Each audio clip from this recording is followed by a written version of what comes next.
विष्णू प्रत्येक युगात नवरूप घेतात. कधी मत्स्य, कधी वामन, कधी कृष्ण. देव बदलत गेले, पण त्यांची मूळ मूल्य कायम राहिली.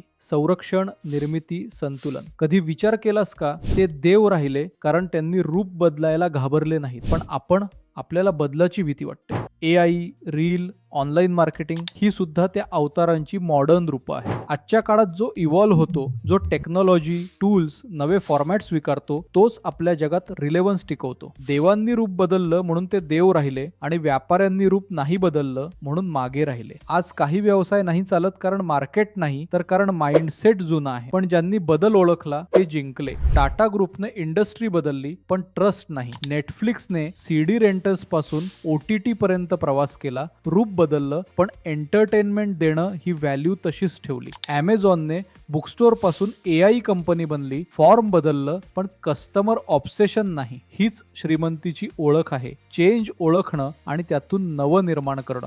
लोकांना विश्वास ठेव हे समजतं, पण फॉर्म बदल हे समजत नाही. रूप बदल, मूल्य नाही, तोच श्रीमंतीचा धर्म आहे.